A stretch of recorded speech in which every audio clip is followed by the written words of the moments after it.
Hello and welcome to Anatomy and Physiology. This is week 5 of the third term of class, where we're going to look at chapter 24 entitled Nutrition, Metabolism, and Energy Balance. In chapter 24, we're concerned about making energy, specifically ATP, through a process called cell respiration. And in this chapter, we're going to look at the most common way the body makes energy. That is, we're going to look at cell respiration and the breakdown of glucose. But to do so, I want to cover a few initial topics of our chapter by considering major macronutrients of the body, carbohydrates, lipids, and proteins, 3 of the 4 macromolecules we discussed back in week 2 of the first term of A&P. And then we're going to consider some micronutrients like vitamins and minerals. From there, we're going to move into the major study of this week's course materials. And to do so, we'll consider some key definitions of metabolism, terms like catabolism and anabolism. Then we're going to consider 5 critical components needed in the metabolic pathways we're going to learn about, things like enzymes and terminal electron acceptors, amongst other things. Finally, we'll move on to the study of cell respiration itself, looking at the 3 major steps of cell respiration in an aerobic environment. That is glycolysis, the tricarboxylic acid cycle, and the electron transport chain, as well as a separate and unnamed little intermediate step we call the transition step found between glycolysis and the tricarboxylic acid cycle. Finally, and in those moments where glucose isn't readily available for the body, I'm going to give you a short supplemental video on the review of lipid metabolism. As we talk about nutrients are substances our bodies need to grow, to maintain homeostasis, and to repair ourselves. They're critical for the body's normal function and maintenance, and they can be categorized into 2 major groups. We have macronutrients and we have micronutrients, each playing very distinct roles in the body.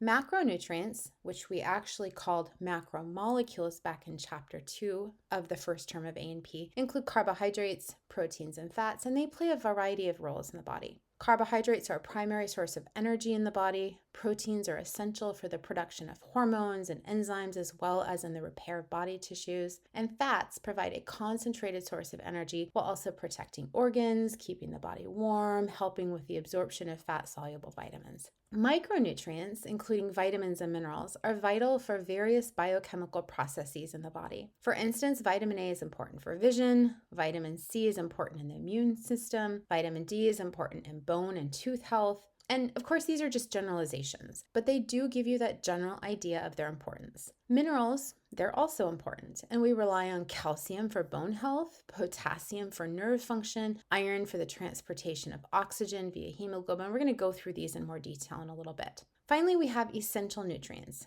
Essential nutrients are nutrients the body can't synthesize on its own, or can't synthesize in sufficient quantities, and therefore must be obtained through the diet. Essential nutrients include some amino acids required to build proteins, things like essential fatty acids such as omega-3s, which are known to decrease the risk of heart disease, help lower blood pressure, reduce inflammation, as well as essential vitamins and minerals. Now I'd like to return back to chapter 2 of our textbook, the very first week of the first term of Anatomy and Physiology, to discuss as a refresher the 3 major macronutrients that play a role in this chapter. We're going to consider carbohydrates first, which, if we remember, had 5 major functions. First of all, they provided a ready source of energy, and the primary role of carbohydrates is to supply energy to all the cells of our body. Many cells prefer glucose as a source of energy versus other compounds like fatty acids, and so we're going to see that we use carbohydrates as a source of fuel in the form of glucose in cell respiration to make ATP. Further, we use carbohydrates as a storage of energy. If the body already has enough energy to support its functions, such as right after a meal, the excess glucose can be stored as glycogen, the majority of which is stored in the muscles and our liver. And a molecule of glycogen can contain in excess of 50,000 single glucose units. It's highly branched. It allows for the rapid release of glucose when it's needed for cell respiration with the help of glucagon. Remember that hormone from chapter 16 when we were studying the endocrine system. And so we see that come into play when we're in a state of fasting between meals or with exercise. We rely on glycogen to restore glucose levels in the blood so that we can maintain normal body activities. Next, we rely on carbohydrates as a form of cell signaling. Although most glucose is used to make energy, some carbohydrates are used as cell signals, finding themselves embedded in the plasma membrane of a cell and thus interacting with the outside environment. And I'll discuss that again in a moment. Carbohydrates are components of nucleic acids, such as DNA and RNA, and specifically, some of the glucose we consume may be converted to ribose or deoxyribose, those sugars that are essential in making the building blocks of DNA and RNA. And then also, we might want to add here that carbohydrates contribute to the making of ATP. Finally, carbohydrates can be used to build other macromolecules. Carbohydrates serve as precursors in the synthesis of things like, when we're looking at the cell membrane, glycoproteins, that is, components made up of both carbohydrate and protein, which, when embedded in the cell membrane, aid in cell recognition and cell signaling. So we go back to that point number 3 a bit. And we also see glycolipids, that is, components made up of both carbohydrate and lipid, which contribute to cell membrane stability. Further, carbohydrates can be modified in certain ways to generate intermediates, which go on to be used to synthesize amino acids, which can make protein, as well as carbohydrates can be converted to intermediates, which can then go on to form fatty acids, which go on to form lipids like triglycerides and phospholipids. And so in this manner, carbohydrates can be used to synthesize protein as well as lipids. Next, we look at lipids. There were 5 major functions of lipids from the beginning of the school year. First, we have energy storage, and lipids are used as energy storage where adipocytes store lipids for future use. And we said that lipids act as a precursor for phospholipids. And what we're going to see is that we take a triglyceride and we modify that triglyceride by taking off one fatty acid and putting on a phosphate group. And suddenly we can contribute to cell structure by creating the materials needed for cell membranes, separating the interior of a cell from the outside or external environment of a cell.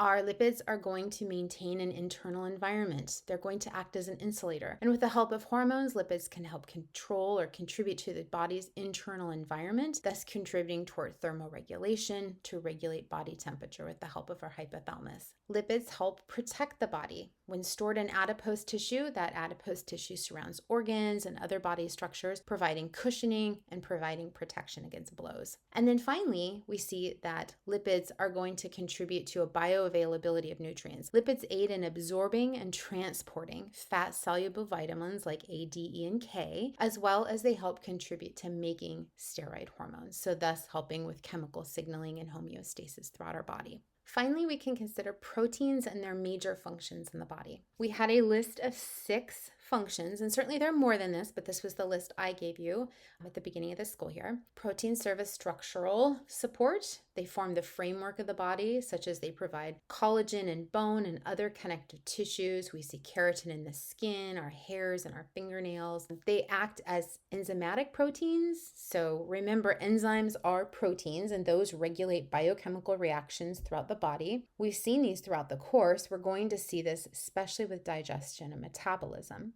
We have transport proteins. These proteins carry vital substances throughout the body. We've looked at hemoglobin, which transport oxygen and some carbon dioxide in the blood. We looked at transferrin, which picked up iron and carried iron from the site of red blood cell destruction and recycling to other areas of the body for storage until those iron molecules are needed again. We looked at contractile proteins. These are found in our muscle cells and allow for the shortening of muscle fibers, which help produce movement. They're also found in the nucleus, helping with mitosis. And then we have communication proteins. Communication proteins, also called regulatory proteins, function as hormones that regulate various physiological processes, help control growth and development, act as neurotransmitters. So we're looking at homeostasis here. And then finally, we have defensive proteins.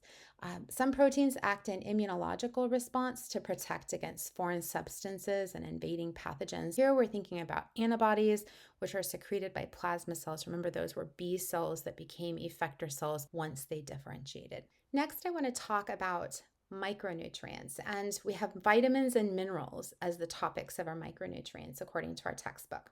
Finally, we can consider proteins and their major functions in the body. So vitamins are organic compounds required in small amounts to ensure proper body physiology. They're considered essential given our bodies can't produce them, or they produce them in such insufficient quantities that they don't support life. We have two broad categories of vitamins based on their solubility. We have fat-soluble vitamins and we have water-soluble vitamins. Our fat-soluble vitamins dissolve in fats and oils and are stored in the body. And this is important because it means we don't need to consume these vitamins daily, but it can be hazardous because they can accumulate to very toxic levels if consumed in excess.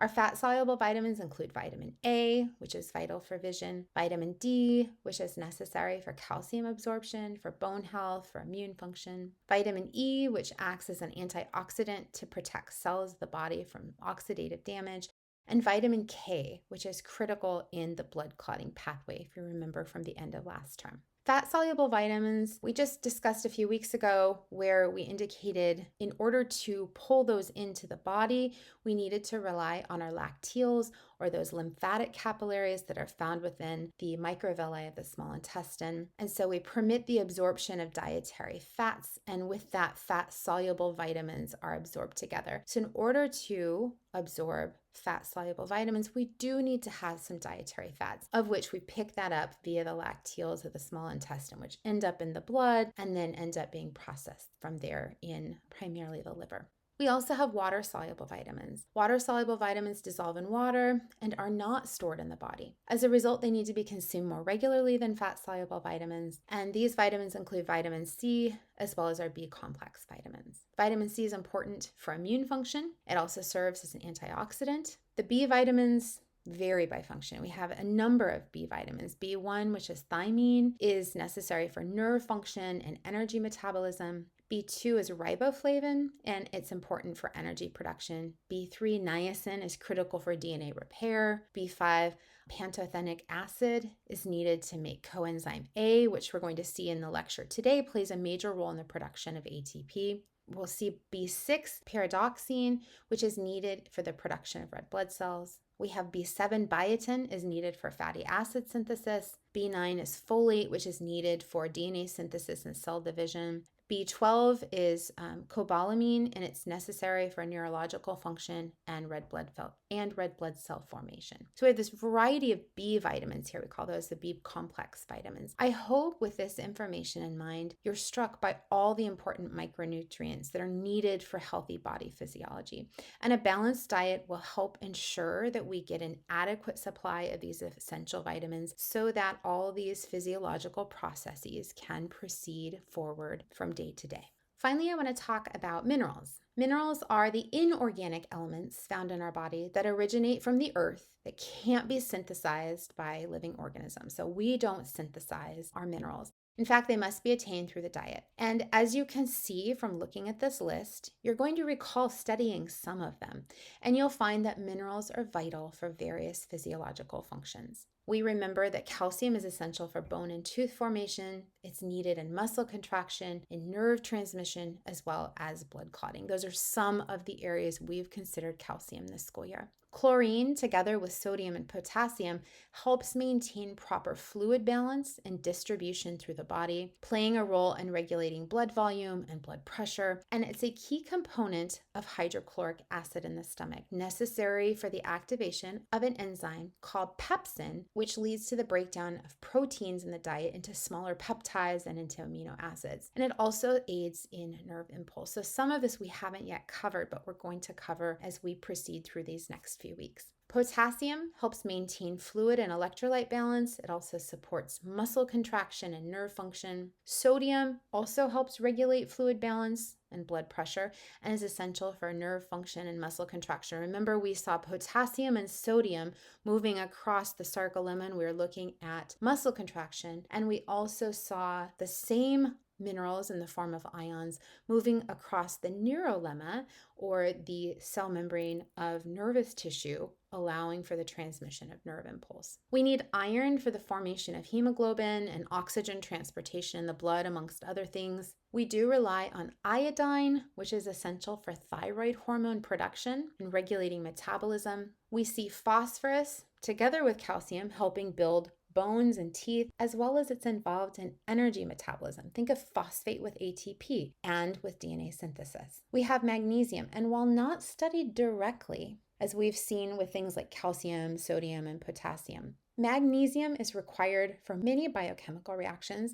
It helps activate enzymes. It helps stabilize ATP. It's necessary in the synthesis of DNA and RNA. It also helps ensure proper muscle contraction and relaxation by regulating calcium concentration. It serves a role in nerve function where it regulates neurotransmitters and aids in the transmission of nerve impulses. So although we haven't covered magnesium in any extent, it has played a supporting role in a variety of things we've covered up through this school year. We see sulfur, which is a component of 2 essential amino acids, thus serving as a building block of protein, and we see sulfur in enzyme activity. It further helps support connective tissues. It plays a role in the production of keratin, which is found in our skin, in our hair, and our nails. So overall, minerals, although just required in very small amounts, are necessary in maintaining overall health and physiological function. Now that we've covered some general nutrition facts, I want to introduce you to 3 terms: metabolism, catabolism, and anabolism. First, we have metabolism. Metabolism is the sum total of all the biochemical reactions that take place in the body. And in this module, although metabolism consists of several thousands of chemical reactions, we're going to focus ourselves only with the central metabolic pathways, the most common pathways where we have oxygen present. So we're going to look at catabolism and anabolism very specifically as we look at cell respiration. Now, we have the term catabolism. Catabolism is defined as the breakdown of organic or inorganic molecules. And such reactions are generally reactions that release energy. We break bonds down. And as we break bonds down, we take a molecule of some substance, imagine glucose in this manner, so that's what we're going to be looking at later today. We're going to break down glucose by breaking down bonds. And what we do is we see a release of energy. And when we have that release of energy, we can say that it's an exergonic reaction. So catabolism is the breakdown of things. It releases energy, and in that manner, it's exergonic. In contrast, we have anabolism. Anabolism is defined as the synthesis of more complex molecules from simple organic or inorganic molecules. And the best examples we can think of are taking simple monomers and making macromolecules. We're going to take amino acids and make protein. We're going to take fatty acids and glycerol and make a triglyceride, or fatty acids, glycerol, and a phosphate head and make a phospholipid. We take nucleotides to make DNA. And so these are reactions, ones that build new, more complex molecules than what we had as those starting reactants. So we're making a more complex product. And we require energy in order to create those bonds. And because of that, we're going to see that those reactions, anabolic reactions, are called endergonic reactions. We have to invest or consume or use ATP for these processes to take place. So metabolism is the whole by which we have different reactions that are catabolic and anabolic, creating that whole picture of metabolism within the body. Now, the processes of catabolism, for instance, the breakdown of glucose into ATP, or anabolism, maybe the production of glycogen from an extra source of glucose, illustrate 2 types of metabolic pathways. Formally defined, a metabolic pathway is just the sequential or step-by-step series of interconnected biochemical reactions within a cell that convert a substrate through a series of intermediates, eventually yielding a final product or maybe products. And in this chapter, we're going to look at metabolic pathways that help our body convert food stuff into energy, as well as food stuff into the building blocks we need for growth, repair, and maintenance. And in this case, we're going to consider glucose here. Through the process of glycolysis, we might break that down. We're going to then see this second cycle here called the TCA cycle, or tricarboxylic acid cycle. We're going to further break carbohydrates down, the form of glucose, continue breaking it down until we're sending all of those products along to the electron transport chain. So today, when we look at metabolic pathways, we are looking at cell respiration. And this right here is the overall process of cell respiration, by which we start off with a molecule of glucose. we send it through this first pathway called glycolysis. We yield a product called pyruvate, by which we make a quick modification to it in something we call a transition step. We insert that into the tricarboxylic acid cycle, and what we get from this, we're going to send along to the electron transport chain in order to make ATP. And so that's just a very brief overview of the metabolic pathway we're going to discover today. Certainly there are many, many, many more metabolic pathways throughout the body, but this is one in particular by which we rely on to make ATP. For the sake of this week's activities, we spend most of our time focused on catabolism, that is the breakdown of an organic molecule. In this case, we're going to look at glucose in the presence of oxygen to the very end. So we want to see the production of ATP beginning with a molecule of glucose. And that process or pathway we commonly call cell respiration. However, before we look at the specific steps involved with cell respiration, I want to look at 5 components needed in all metabolic pathways. We need enzymes, we need a source of energy, we need a chemical energy source, we're going to need electron carriers, and we're going to need something called a terminal electron acceptor. So first of all, enzymes. We need enzymes. Enzymes are proteins that help us catalyze the various reactions that take place within a given metabolic pathway. Recall back from chapter 2 in week 1 of our first term of A&PIII, enzymes help reactions move along by reducing the energy it would otherwise take to get the reaction moving along. We reduce the activation energy. We say enzymes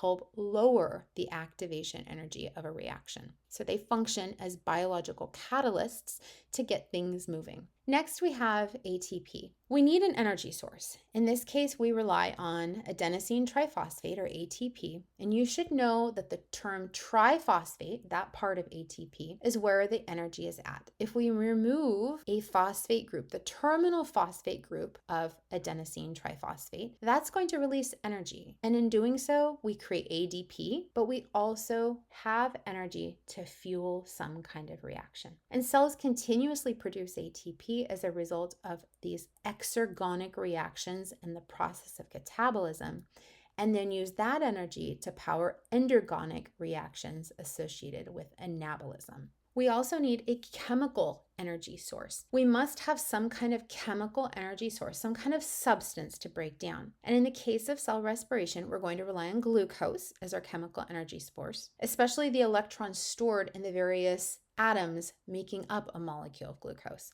We sometimes refer to glucose as an electron donor because all we're doing is we're going to pull glucose apart and we're going to pull the electrons away from it and ultimately divert those electrons to something we call the electron transport chain near the end of cell respiration to make ATP as well as some other byproducts. We have electron carriers. Now, I'm going to have a couple of slides specific to electron carriers, but just generally, if we pull electrons away from our chemical energy source, that is, we're going to pull electrons away from glucose as we break glucose down, then of course we need some kind of electron carrier to carry these electrons along to the electron transport chain. And in the case of cell respiration, we have 2 electron carriers. We're going to see something called NAD and we're going to see something called FADH, which serve as electron carriers. And I'll discuss these in more detail in the next few slides. Finally, we have the terminal electron acceptor. What do we do with the electrons we've carried to the electron transport chain by these electron carriers? We still need to do something with those electrons. So what we're going to see today is we're going to pull electrons away in the process of glycolysis and in the process of the tricarboxylic acid cycle, as well as there's a short little transition step. We've stripped electrons away. The electron transport chain we're going to see found embedded in the inner membrane of the mitochondria. And these electrons that we divert there are ultimately used to generate energy. And then those electrons are going to join with oxygen and hydrogen to make metabolic water. So keep in mind these 5 critical components needed for all metabolic pathways. I'd like to go ahead and spend a little more time talking about the transport of these electrons and using some terminology that we're going to consider throughout the rest of lecture. First, I would like to introduce you to the terms oxidation and reduction. And I'm sure if you've taken a chemistry class, you do understand those terms. But as it pertains to electrons and electron carriers, these terms oxidation and reduction. The term oxidation refers to the process by which an atom or a molecule loses electrons. Ultimately, if we pull an electron from an atom, it becomes oxidized. And in this case, we can take sodium and we pull an electron off of sodium, and then we're going to see a sodium ion as well as a free electron. Now, in that case, sodium is going to be oxidized. We've removed the electron from sodium. So that is the substance that becomes oxidized. It loses an electron and becomes positively charged as a cation. And this process is always coupled with reduction, which is defined as the process by which an atom or a molecule gains an electron or electrons. And so here we're going to take chlorine, and chlorine is reduced as it gains electrons. And so as we add electrons to chlorine, we are going to get this negatively charged anion, or two of them in this case, chloride ions. And so chlorine is reduced because it gains an electron to become a negatively charged chloride anion. Now, as it pertains to electron carriers are responsible for carrying electrons. They act as these little transport vehicles, carrying electrons, which are byproducts from glycolysis, from the tricarboxylic acid cycle, and from the transition step, along to the electron transport chain, where they can be used in the process of ATP synthesis. And when we have electron carriers that don't have electrons on them, we call those oxidized electron carriers. When we add those electrons to the electron carriers, we're gearing up to send those transport proteins along to the electron transport chains. So they picked up electrons, they're serving as a taxi. Now we call them reduced. They're actively carrying electrons. And I do want to point out, electron carriers are recyclable. So think of them as taxis. When they're able to carry electrons but don't have them, we call them oxidized. When an electron carrier is carrying an electron, is serving as that taxi, such as serving to transport electrons to the electron transport chain,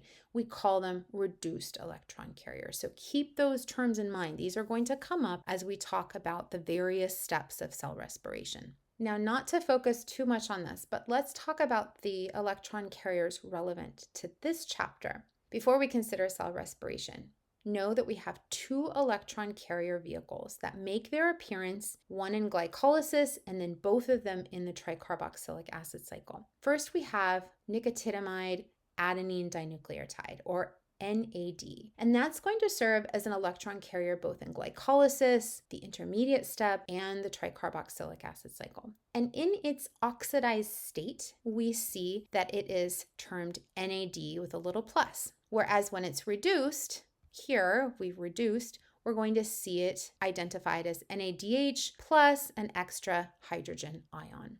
In this manner, nicotinamide adenine dinucleotide, or NAD, is going to carry not only electrons, but also some hydrogen ions. And we can also look at another electron carrier called flavin adenine dinucleotide, or FAD. FAD is found as an electron carrier in the tricarboxylic acid cycle only. And in its oxidized state, we may see it identified as FAD, sometimes FADH, where in its reduced state, it carries electrons. And we see that identified here as FADH2. And I'll go ahead and I'll point these two electron carriers out to you as we study the steps of cell respiration throughout the next series of slides in this chapter. Now, we're going to jump right into our discussion of cell respiration, or this three-step process by which we break down carbohydrate, and specifically glucose, to obtain energy in the form of ATP. Glycolysis is the first step in the metabolism of glucose. And as its name implies, glycolysis involves the splitting up of a 6-carbon glucose molecule into two 3-carbon sugar molecules called pyruvate. So glyco for glucose, and then lysis for the breakdown. We're going to look at some of the 10 steps of glycolysis to see where a bit of energy is released in ATP, but more importantly, where electrons are plucked off and diverted to the electron transport chain with the help of our electron carriers we just looked at. Next, we have a short intermediate step. So after glycolysis, a short intermediate step by which we're going to need to modify the end product of glycolysis, which we're going to find is called pyruvic acid. And we make that out here in the cytosol of the cell. So imagine this is the cytosol of the cell. Here's our mitochondria. And in order to get pyruvic acid into the mitochondria to be used for the tricarboxylic acid cycle. Sometimes it's called the citric acid cycle, as it's labeled here, or the Krebs cycle. We need to modify pyruvic acid in such a way that we can get that in. It doesn't have a specific name for that step, but we call it the intermediate step. And in this intermediate step, we make a few things and we deliver what's called acetyl coenzyme A to the citric acid cycle, the tricarboxylic acid cycle. So we attain a few things. We dump it here. Now we're going to take what we call acetyl coenzyme A. We're going to send it through the cycle. We're going to pull off some more electrons, and then we're going to send those electrons as well to the electron transport chain. Ultimately, we're taking a bunch of electrons as well as some hydrogen ions that we've broke down through the process of glycolysis, intermediate step, tricarboxylic acid cycle. We send all of that to the electron transport chain in order to make ATP. So we're going to take those byproducts we've broken down from earlier steps in cell respiration and synthesize ATP. So that's where we're going, and we're going to look at each of these three major steps as well as this unnamed intermediate step. So let's go ahead and begin. Glycolysis. This is our first step of cell respiration. It's the process of breaking glucose down. It's the primary pathway used to convert glucose into pyruvic acid or pyruvate, depending on what pH of environment we're in. And for each molecule of glucose that enters glycolysis, so we are going to start this process here with a glucose molecule. These are the steps of glycolysis. What we're going to find is we're going to end up with 2 3-carbon molecules at the end called pyruvate or pyruvic acid. Now, glycolysis can unfold in the presence of oxygen or without oxygen. We don't need oxygen for this part of cell respiration. So we can say it's anaerobic, meaning it needs no oxygen. It involves 10 different steps that are guided by enzymes. And this is the first step of cell respiration, and it's often divided into 2 major phases or 2 major stages or steps. Our textbook calls these energy investing and energy yielding. So we have an energy investment stage where we're going to need to put some ATP into the process, followed by an energy production stage, or what we call a payoff stage, where we acquire ATP. And I want to say up front, I don't expect you to know all of these steps. I don't expect you to know all 10. I did when I was an undergrad. I had to know every molecule here. I had to know all the enzymes here. I don't require that of you. But there are some key components of glycolysis I want you to understand as we look at this illustration. First, we're going to begin with a 6-carbon molecule of glucose right here. And in the body, it isn't a linear chain of carbon atoms as we see here. We see 1, 2, 3, 4, 5, 6 little gray balls. But glucose in the body comes in a ring-shaped structure. And I'm going to give you an idea of what it looks like. It isn't this, but it's very similar to this right here, this ring-like structure. The way it's laid out here in these gray balls just helps you keep track of the number of carbon atoms we have as glycolysis proceeds. So first, what we need to do is we need to get glucose into a cell. And to capture it within a cell, we need to phosphorylate it, meaning we need to add a phosphate group with an enzyme we call hexokinase. Hexo for 6, kinase means to phosphorylate something. So we are going to phosphorylate glucose, creating something called glucose 6-phosphate.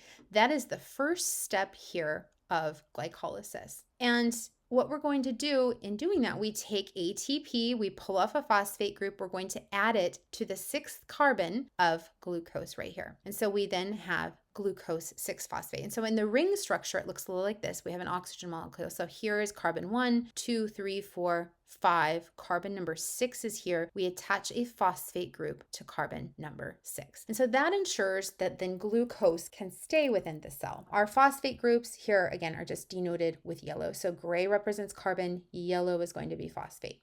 Keep in mind, a kinase is just the general name of an enzyme involved in phosphorylation. And this step we just saw here with the help of hexokinase is going to ensure that glucose enters the cell and can't leave the cell. The outcome, we've invested 1 molecule of ATP for this molecule of glucose. And in the process, we've created a new molecule. We've created glucose 6-phosphate. Now we're going to do a bit of rearranging here, which you can't see much of that happening, if anything. We do a bit of rearranging in step 2, moving some carbons around, converting a 6-carbon ring into a 5-carbon ring. And then in this step here, this is step 3, we rely on more ATP. So we see ATP being brought in. We're going to pull off a phosphate group, leaving ADP. And what we see here, what we still see now, 6 carbons. It's not a 6-carbon ring, it's a 5-carbon ring. And I'll show you how that works in a moment. But now we're going to see a phosphate group here on carbon 6 and one on carbon 1. So what's happening? Now, in step 3, what have we done? We've taken more ATP. We've created, with the help of another kinase enzyme called phosphofructokinase, we have now created a molecule called fructose 1,6-bisphosphate. And we see here it's going to have, again, as I mentioned a moment ago, a phosphate group on carbon 6 and a phosphate group on carbon 1. And so now I want to turn to these particular illustrations again. So what we had from here through step 1, we take glucose and we create glucose 6-phosphate. We put a phosphate group out on the 6th carbon. Again, carbon 1, 2, 3, 4, 5, 6. Now then here we did some rearranging. We made a 5-carbon ring by which we still have 6 carbon molecules, but just a 5-carbon ring. And now we're going to see we have carbon 1, 2, 3, 4, 5, 6. We add a phosphate group to carbon 1, as well as we've kept that phosphate group on carbon 6. We've created fructose 1,6-bisphosphate. Thus far, we've invested 2 ATP molecules, and we're going to take a couple more steps and we create 2 3-carbon molecules. So with the help of an enzyme called aldolase, fructose 1,6-bisphosphate is going to, which we created here, which looks like this, we're going to break that down into 2 3-carbon molecules. They aren't identical right away. They will become identical with the help of another enzyme, but they aren't quite identical right away. But what we've done, we've invested 2 ATP. We now have 2 3-carbon molecules with individual phosphate groups attached to each of these 3-carbon molecules.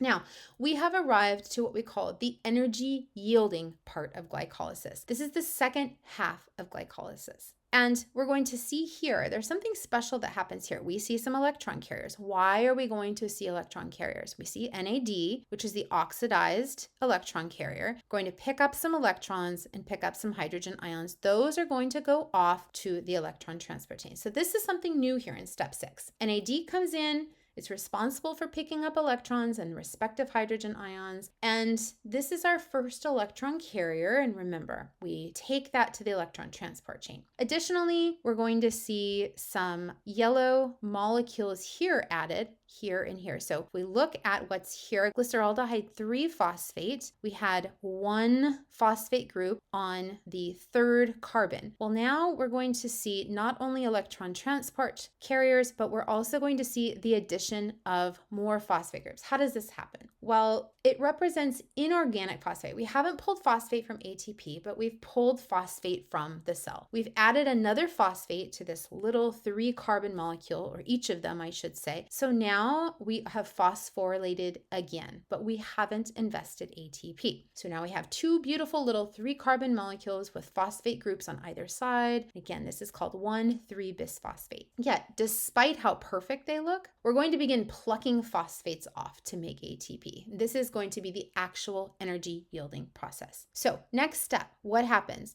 We are going to take ADP, 2 molecules, one here, and we're going to pluck a phosphate group off from here and from here. We are going to then create ATP. So here we've just earned 2 ATP from those we invested. We've invested 2, we have now earned ourselves 2. And we're going to do some rearranging now as we continue moving down. We make a little bit of water. Okay, all right, fine. But now we're going to see more ADP come in. We're going to see these phosphate groups which have been moved around. So we saw them here and now they're in the middle and carbon 2. So we see that movement here. We're going to pluck those phosphate groups off. So we make more ATP. We take phosphoenol pyruvate, we pluck off the phosphate group, and we make pyruvate, which is the end product of glycolysis. So the name for the way we made these ATPs It's called substrate level phosphorylation, which just tells us we took phosphate groups from a substrate. In this case, here we've taken it from our phosphoenolpyruvate to make pyruvate. We've taken it from 1,3-bisphosphoglycerate to make 3-phosphoglycerate. So 2 places by which we've created this process of substrate level phosphorylation. Keep that in mind as we're going to see later on in the electron transport chain. There's another way by which we phosphorylate to make ATP in the cell, which is how we're going to use these electrons and these protons that we ultimately pluck off. So what I want to do is I want to summarize. For every molecule of glucose that enters glycolysis, so for every molecule of glucose here, we are going to have a net production of 2 molecules of ATP. We've invested 2 molecules, 1, 2, but then we make 2 here and we make another 2 here. So we start off with -2 and we add +4 to give us this net of 2 ATP. Okay, that isn't very much ATP, honestly. It's not. But what we also do, we are going to earn ourselves some electron carriers that are reduced that go along to the electron transport chain, carrying electrons as well as hydrogen ions. And that's where we're going to see more energy that we pull out of this process later on. Ultimately, we want pyruvate to enter into the tricarboxylic acid cycle. So the end product of glycolysis is pyruvate. But pyruvate itself, made in the cytosol of the cell, cannot enter into the mitochondria without a transition. And so we need to see that step take place. This modification process we call the transition step. And although it's critically important, it doesn't have a special name all its own, not like glycolysis or tricarboxylic acid cycle. We simply call it a transition step. It must take place in the presence of oxygen. I'll point that out in a moment. And so we call it an aerobic step. And the outcome, it's going to yield a molecule of acetyl coenzyme A, which can then move into the mitochondria. The transition step also yields more electron carriers, which deliver electrons to the electron transport chain, as well as carbon dioxide, which we ultimately breathe out with exhalation. So what are the specific details? Well, looking at the process here, what we're going to see is we actually earned 2 of these pyruvate molecules. They're 3 carbon molecules from 1 glucose molecule invested in glycolysis. And in turn, what we need to do is we need to pluck off a carbon molecule for each of these pyruvates. We do that, and then combined with molecular oxygen, we are going to create carbon dioxide. In doing so, we also need to rely on our electron carriers to pick up not only the electrons, but also the hydrogen ions that we release with the removal of carbon. We deliver those to the electron transport chain. Then we're going to add coenzyme A, making now 2 molecules of acetyl coenzyme A per glucose that we began with in glycolysis. So let's recap this. We begin with pyruvate, which was produced via glycolysis. We want to pluck off a carbon atom. In the presence of oxygen, we make carbon dioxide. We're going to add coenzyme A here. In the process, we also take electron carriers and we reduce them. So we start off with an oxidized NAD. We reduce that and pick up electrons and hydrogen ions to create this reduced electron carrier. And we make, for every glucose molecule, 2 pyruvate, 2 carbon dioxide, 2 reduced electron carriers, 2 acetyl coenzyme A. And now we're ready to enter into the tricarboxylic acid cycle. The second step of cell respiration is called the tricarboxylic acid cycle, sometimes referred to as the citric acid cycle, sometimes referred to as the Krebs cycle. Krebs was the name of a scientist, Hans Krebs, who discovered the cycle and then subsequently won the Nobel Prize in 1953 for his discovery. And then sometimes it's called the citric acid cycle because it is the first product, citric acid, is the first product formed within this cycle. So as with glycolysis, I don't need you to know all the steps, but I want you to know some key parts of this cycle. Remember, if we begin with 1 molecule of glucose in glycolysis, we created 2 molecules of pyruvate, which went on in the transition step to be modified to 2 molecules of acetyl coenzyme A. And this feeds into the tricarboxylic acid cycle. So for everything we make here in 1 round, so we start here, we add acetyl coenzyme A. For every round, this is just half of what we created in glycolysis. So we actually need to double all of this information per molecule of glucose. So keep that in mind here moving forward. Now, in the first step of the TCA. What we're going to see is we're going to see this 2-carbon acetyl coenzyme A join up with a 4-carbon substrate right here. So here is our oxaloacetate combined with acetyl coenzyme A, and we make citrate. And again, this is a cycle. We're going to end up recycling the oxaloacetate, but we dump in acetyl coenzyme A. It joins up with oxaloacetate to create citrate or citric acid. So we have a 2-carbon molecule joined with a 4-carbon substrate, and we create the 6-carbon chain that we call citrate. In subsequent steps, we're going to pluck carbons off as well as electrons off to create oxaloacetate once again. This is what creates this cycle, and enzymes help facilitate each of the 8 steps in this process. And this does require oxygen. It's happening in the mitochondria and it requires oxygen. So some key steps here. I want to look at step 3. We see the formation of a reduced electron carrier. We saw an oxidized carrier, NAD, come in, pluck off some electrons, pull in some hydrogens with it, and we see NADH as the reduced carrier head off to the electron transport chain. This is going to happen twice because, again, we have 2 molecules of acetyl coenzyme A dumped in here per molecule of glucose. Now here in step 4, we pluck off another carbon atom and add it to molecular oxygen to create carbon dioxide. So we did that here, and we're going to do it here again. In that process, again, we are taking another oxidized electron carrier, grabbing a hold of those electrons, grabbing a hold of those hydrogen ions, and then sending those off in the reduced form of this electron carrier to the electron transport chain. And so far, by step 4 of the tricarboxylic acid cycle, we've sent 4 reduced NADH to the electron transport chain for each glucose we originally began with. Now here, we're going to see step 5. So step 5 is going to happen here. We're about to make some of our first energy via substrate level phosphorylation, similar to what we did with glycolysis. We're going to take succinyl coenzyme A, pluck off the coenzyme A, and in doing so, we're going to recycle that coenzyme A back to the transition step. We're going to grab some inorganic phosphate from the cell and make more ATP via substrate level phosphorylation. This is actually a bit more complicated than what it looks like right here. This image shows this very easy, straightforward ADP to ATP. Depending on what textbook you have, you may see a mention of GTP and GDP as well as ATP and ADP. For simplistic reasons, let's just go ahead and assume it's straightforward. We take ADP, make ATP. It's a little more complicated than that. Now, tallying things up, we've made 4 NADH, we've made 2 ATP at the conclusion of step 5 per molecule of glucose. And then in step 6, we've introduced a new electron carrier, one we haven't seen before, except for a slide where I said we have FAD. FAD is similar to NAD. For now, consider it will just act the same as NAD, but we're going to see some minor differences with it and with its activity in the electron transport chain. But for now, we're not going to worry about that. So we pick up more electrons, we pick up more hydrogen ions, we send those off to the electron transport chain. 2 of these FADH2s go on per molecule of glucose. And then we do a few other little things here. We create a double bond, we make fumarate. There's not a lot happening here, I need you to know. But we get here and we are going to make more reduced electron carriers to send off to the electron transport chain. And ultimately, that leads us with oxaloacetate, what we started with when we added acetyl coenzyme A in. So let's go ahead and recap what we've earned here. We have earned a total of 6 NADH per glucose. 1,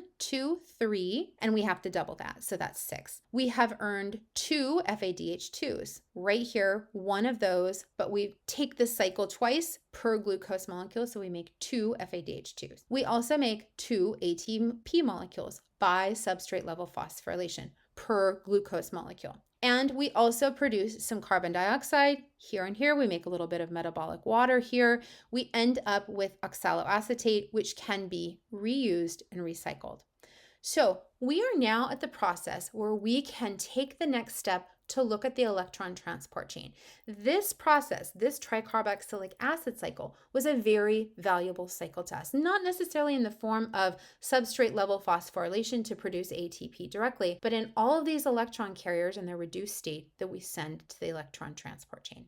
You might be asking yourself, how does an oxidized carrier NAD plus become NADH plus and H plus? How does this work? Well, as an undergrad, I wondered, and it took me a while to really understand it. No one walked me through how it happened. So I'm going to do that with you now. We begin with what we call an oxidized carrier. So it has the ability to receive electrons as well as hydrogen ions, of course. Now, we begin with this NAD+, and we are going to, at the same time, look at our molecular hydrogen, which in nature is stored in the world as a gas as H2. We want to ultimately pick both of these up. And what we're going to do, we are going to pluck off this electron here and add it to our NAD plus to give us NAD.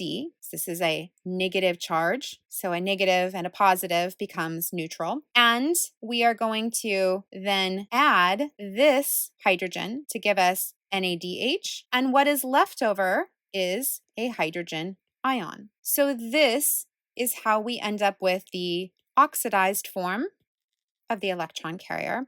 And this is our reduced form of the electron carrier. In this slide here, you'll see that I've included an image from the textbook reflecting the electron transport chain. Recall the electron transport chain is found on the inner mitochondrial membrane. That is the deepest membrane of the mitochondria. So here we have a mitochondrion here, and here's our outer membrane. Here's the inner membrane right here. So this is the inner membrane, and we are finding the electron transport chain embedded within the inner mitochondrial membrane. The electron transport chain is the very last step of cell respiration, and it's made up of 4 major protein complexes embedded in this inner mitochondrial membrane. We call them carrier molecules. And so we have complex 1, we're going to see complex 2, complex 3, and complex 4, together with a couple of other structures here, ubiquinone here, and cytochrome C found here. Our reduced electron carriers, our NADH and our FADH2, deliver their loads here. They're going to deliver their loads. And I'm circling this bigger area intentionally for a moment. Although what you see right here is NADH dumping at complex 1, but we are going to see some involvement of complex 2. So reduced electron carriers deliver their loads here. And what we're going to find is, because they are recyclable, once they drop off their electrons and their hydrogens, then they take their oxidized state and head back to glycolysis, head back to the transition step, head back to the tricarboxylic acid cycle to pick up more electrons. So let's go ahead and look first at the fate of our electrons. Remember, we have hydrogen and we have electrons. They have somewhat separate fates here at the beginning by which they're ultimately going to interact together. But let's go ahead and look at the fate of our electrons first. So ultimately, the final fate of our electrons is found right here. We are going to reduce molecular oxygen here. With the help of some hydrogen ions, we're going to make water or metabolic water. And to understand this step by step, electrons, as they're donated, are going to be dropped off here. At the moment, we're going to look at this as complex 1. We see hydrogen ions pumped across the membrane to the intermembrane space, but here we're going to see electrons move through the membrane of the inner mitochondrial membrane, or through the membrane. And so we're going to see electrons move through with complex 1. They're going to touch upon ubiquinone. They're going to move to complex 3, then cytochrome to complex 4. At complex 4, they're going to end up back in this inner matrix. And we need to do something with those electrons because they can be very damaging to the cell. So free electrons, they're dangerous to a cell. They can damage DNA. They can also damage lipids, damage proteins, amongst other things. So at complex 4, electrons are going to be transferred. So we're going to see 2 electrons transferred to molecular oxygen. This is our final electron acceptor, or our terminal electron acceptor. And in this manner, oxygen is going to be reduced by the electrons, and then it's going to combine with some protons. We'll find out how those protons end up here in a moment to create or form water. So this reaction can be summarized, and this is half of the reaction here, but it can be summarized as molecular oxygen plus 4 electrons plus 4 hydrogen ions is to 2 molecules of water. And this is actually a half a molecule of molecular oxygen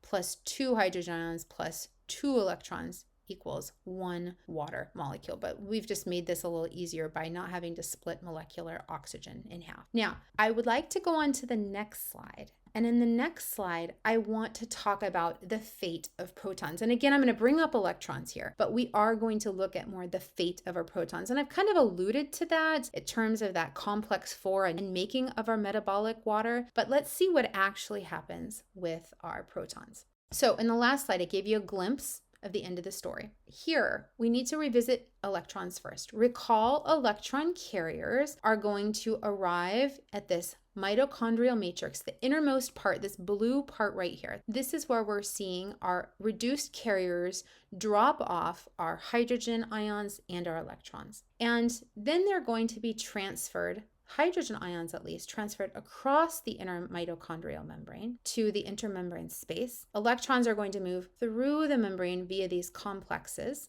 from complex 1 to complex 3 to complex 4. Now that's the electrons, but what we're going to see is we can use some of this energy to pump hydrogen ions against their concentration gradient. We have a very low level of hydrogen ions here. We're going to ultimately send all of our hydrogen ions out here into what we call the intermembrane space. That's the space here between the outer membrane and inner membrane.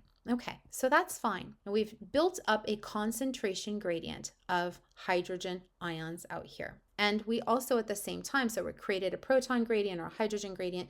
Now we're also creating an electrochemical gradient across this inner mitochondrial membrane. Now we know what happens with electrons, but what do we do with the hydrogen ions that have been pumped across and are found here? We are going to see that they are now going to want to move down their concentration gradient back into the mitochondrial matrix.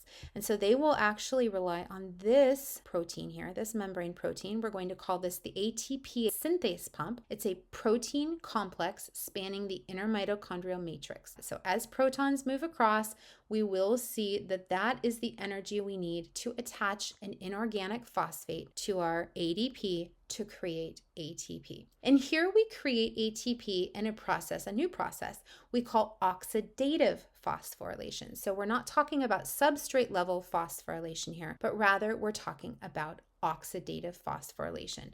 More about that in a moment. Okay, so now we have protons found in the inner matrix again, and this is where we're going to see as they pump across, then they move toward this complex 4 by which they're going to combine with electrons and oxygen to create our metabolic water. So now we've addressed what happens to electrons as well as what happens to protons as we create ATP. Now, ultimately, this slide is just for review. It helps emphasize the activity of the ATP synthase pump as well as the generation of metabolic water that occurs at complex 4. So we're looking at these two parts right here. This is our ATP synthase pump, which we see protons moving across into the inner matrix and aiding in the production of ATP by helping attach that phosphate or that inorganic phosphate to ADP. We see the protons then move in this direction by which they're going to combine with our electrons, our molecular oxygen to create water. And I just want to point out, I'm using this equation here, molecular oxygen plus 4 electrons plus 4 hydrogen ions create 2 molecules of water.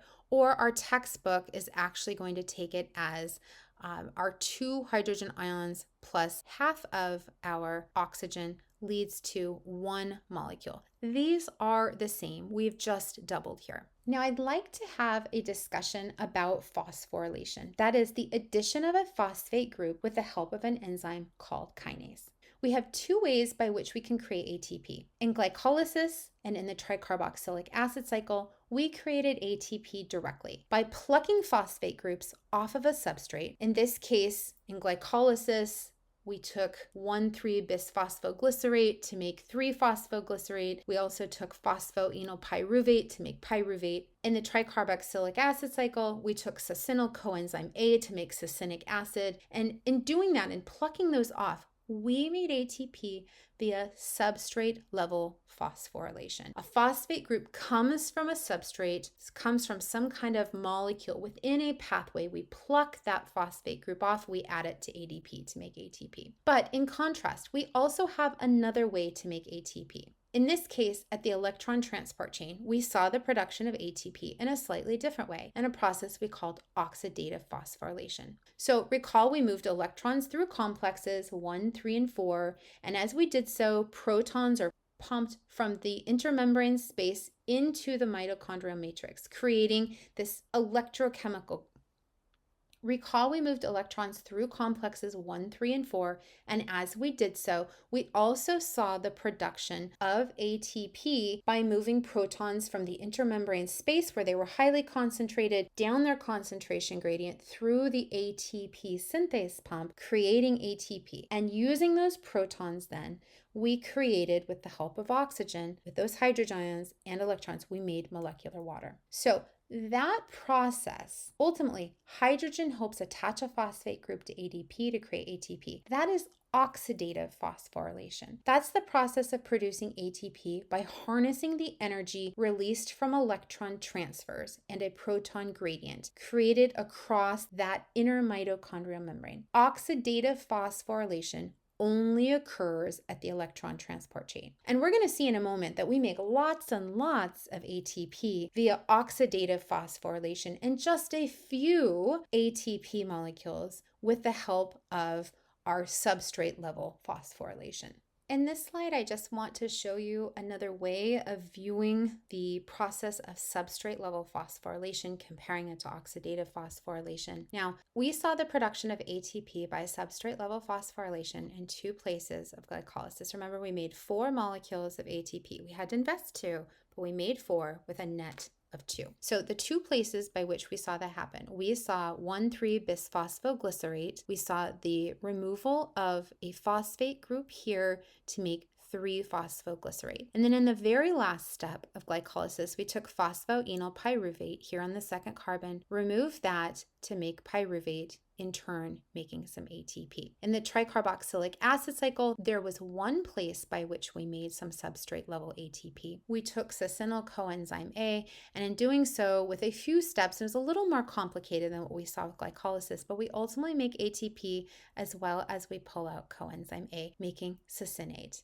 In order to calculate the production of ATP, or the theoretical production of ATP per molecule of glucose as we go through cell respiration, we need to first go ahead and keep some things in mind.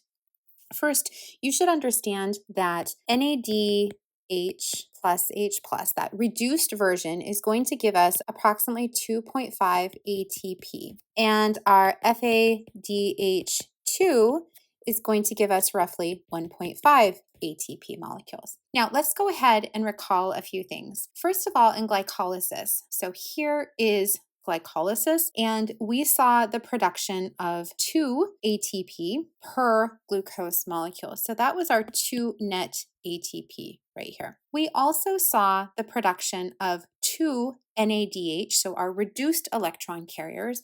So if we were to take that and multiply it by 2.5, which is what we have here, we would get 5 ATP. Next, we can look at the transition step. And in the transition step, we're going to see 2 NADH, those reduced electron carriers formed.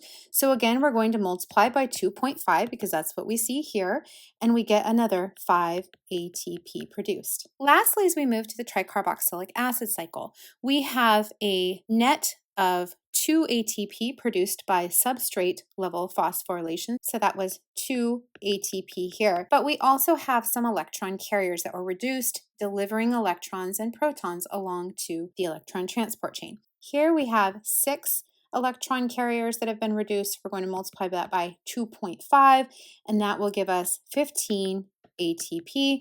And then lastly, we have 2 FADH2s. Now those are a little different. We're going to multiply that by 1.5 to give us our 3 ATP. So under ideal conditions, we have 7, 12, 27, 30, 32 ATP. So we say we produce 32 ATP under ideal conditions. And this is per glucose molecule. Now, you might be asking why it is that we have only 1.5 ATP per FADH2. Now, the reason for that is because FADH2 is actually going to donate its electrons to complex 2 rather than complex 1. We saw complex 1 for NADH. So complex 1 and complex 1. However, FADH2 delivers to complex 2.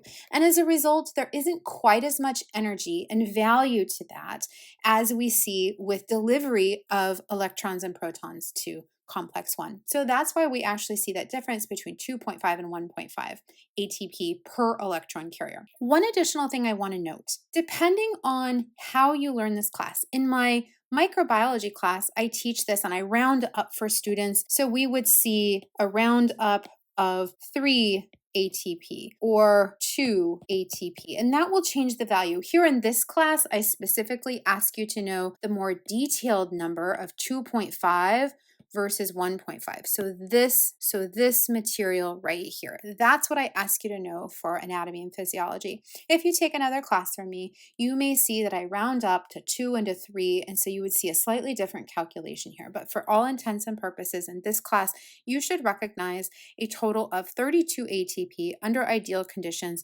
per glucose molecule entering glycolysis. Now, this is going to be different. We may need to pull some intermediate products out of glycolysis to use for other parts of the cell. If we do that, if we pull some intermediates out here, and we only end up with one pyruvate moving on to the transition step, then we will see that we don't get quite as much energy out of this. So I say under ideal conditions, meaning all of the intermediates move on to produce pyruvate, all of those pyruvate molecules move on to produce acetyl coenzyme A, and all of those acetyl coenzyme A dump into the tricarboxylic acid cycle in order to be broke down into all of these electron carriers and that substrate level phosphorylation, creating ATP.